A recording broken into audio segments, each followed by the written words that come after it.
Greetings, everyone! Welcome to the Dracovin Empire. Are you ready to dive back into Golarion, the world setting of the Pathfinder role-playing game?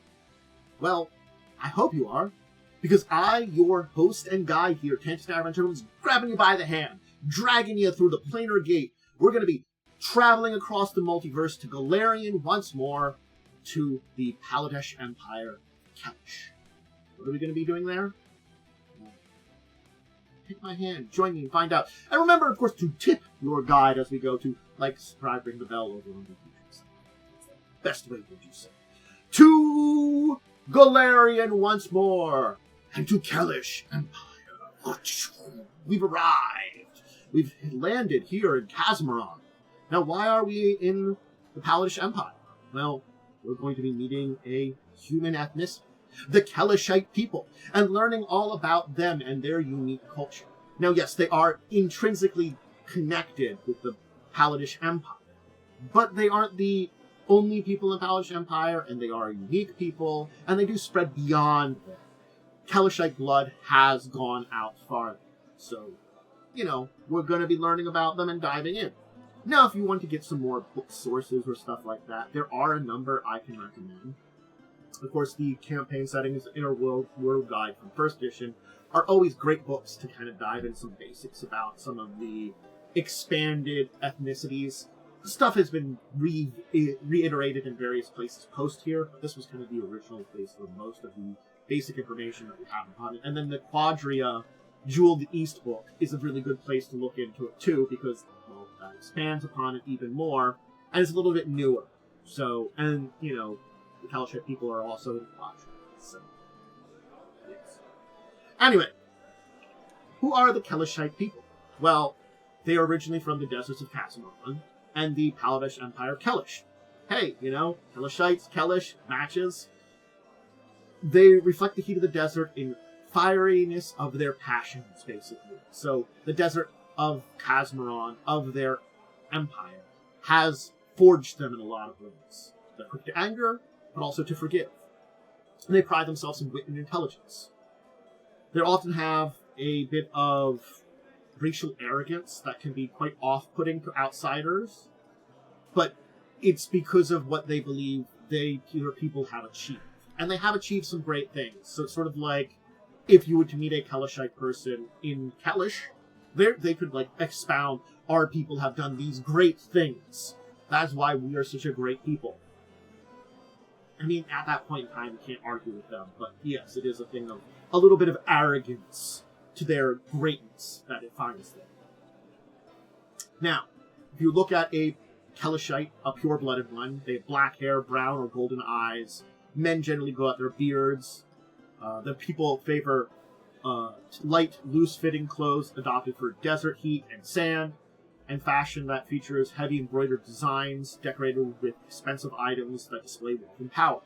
Many wear jewelry made of gold and silver. Headdresses, veils, and turbans are common items of clothing to keep sand out of the eyes and hair. Many who live deep in the desert have black or dark blue tattoos beneath their eyes to help ward off the sun's glare. They do have some physical traits similar to Kaldans, and it's assumed that they both come from a similar ancestral line. That basically the people of this region that split into the Kaldane ethnicity and the Keleshite ethnicity are connected together. It's just they developed separately, thousands of generations went by. But there are some traits that make them seem connected to a degree. And of course, they are a difficult, proud people. They value gregarious and sly wit, leaving a memorably brash but colorful impression on others very often. Now we look to the history of the Keleshite people. It is the history, of course, Quadria, the land which stretches beyond into Casmaron itself. Now, many Keleshites live outside of Quadria in places like Haldor, Kapesh, Osirian, Nex. But of course, Quadria and Casmaron are always considered the homeland of the Keleshite people. Again, the entire empire isn't Quadria, but ancestrally the people that created the empire eventually conquered Quadria, considered Quadria to be their ancestral homeland. Sort of like, we reconquer our ancestral homeland after we left that and developed a new culture of our own. and Quadri is just one of sector of the entire thing. I think I'm saying that right. So it's an interesting kind of thing. There are still 6 distinct cultures that are historically considered the founding peoples of Kelesh. Most Keleshites consider themselves citizens of their home region first, Keleshite second, and their traditional culture third. So I'm home to this. I'm living in this region, a Keleshite after that, and then whatever traditional culture I'm from after that.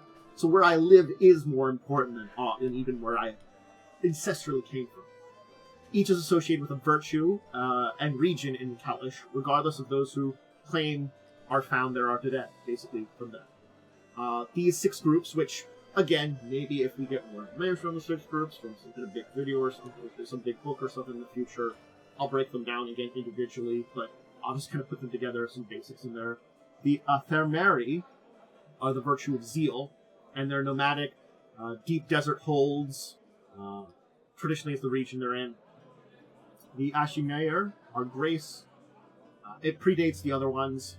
Their exact region is actually unknown in the Padishah Empire. We know of them, but we don't know exactly them. Katabi is inventiveness. Historical Empire of Katabi. It's on Casmaron's southern coast. Again, being probably one of the smaller groups within the larger empire. The Median elegance, historically, the Empire of Media, and Kardaji Bay. The Susianam, adaptability, they're nomadic, associated with waters, irrigation, and naves. And the Sorelial, honor, the steppes and grasslands of Casmaron. So these are the 6 main large cultural groups within the Casmarani people of this region, the Keleshite people. Of course, they aren't the only cultural group in Casmaron, but they are one of the major ones within the region. Now let's talk about a little bit their culture. Most Keleshites speak Kelesh, language of their homeland, and most who reside in the Inner Sea region will learn Haldane as well. The Keleshites have a great lovers of luxury, and Quadri palaces in Kathir are renowned for their opulence. Horse racing is a favorite pastime of the rich, and wealthy Keleshites pay thousands of gold pieces for precious horses. And despite the wonders of their homelands, many possess a curiosity about the rest of Golarion that drives them to trade with faraway lands. Basically, it's sort of like, we got these great luxuries, awesome things, but like, what's out there? What's different? What can I discover? What can I find out? The Keleshite culture has views on gender roles that are very different from a lot of the rest of Golarion. Female Keleshites are often treated like princesses, or priceless jewels, as they who will give birth to the next generation. So they're seen with very high respect. The line of inheritance goes through women rather than men. Keleshites claim that this stops the constant male fighting that is so common in many other kingdoms of Vastian and Garund. Basically, they're like, our men may fight, but, women control the inheritance rather than us. Men, on the other hand, have to earn their place through whatever means they excel at. When questioned about this approach, Keleshites point to the long-lasting needs of Quadria and how well the system works there. In truth, the backstabbing of the women of Quadria, and the lengths to which men will go to ensure their desirable match leads to a lot of conflict, just as much as the rest of the world. So, it's, on paper it looks really nice, but they're just as backstabby and, violent and problem-causing as any other nation has when it comes to inheritance and power. It's the things that always lead internal conflicts in every goddamn country. It continues here, too.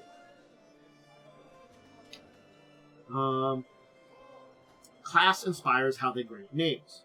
Lower class draw from the horse cultures of central Casmaron alongside their clan and family names, while important wealthy Keleshites will use a single name derived from Imperial Kelesh.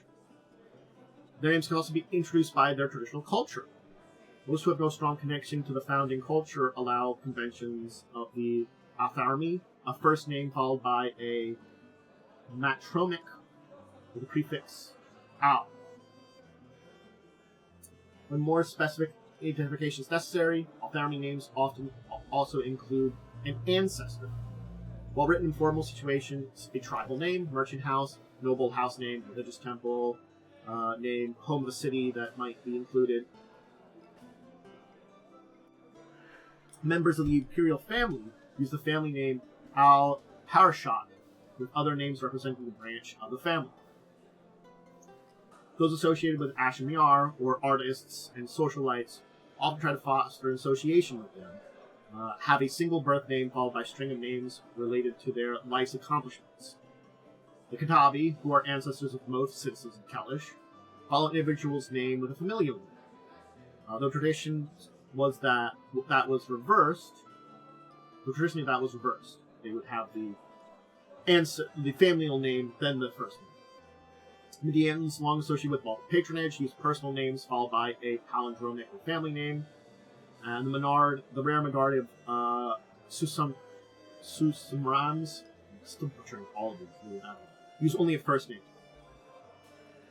The Sor Rehel use first name followed by their tribe. There are, of course, notorious slavers in the Keleshites, use various things and have great markets of sale in Kathir. Things are changing there, but it is a tradition that was in there a lot. Kelesh trade brings Keleshite slayers to all reaches of Golarion. Not only bring luxuries from their eastern empire, but also bring back things. Things like slave galleries that roam the Abari Ocean. There is no single deity associated with the Keleshite people, more than the ancient goddess of healing and redemption, Sarenrae. Yeah. Despite her popularity, many worship Abadar, Callistre, Iori, Norgabor, even Rovagar.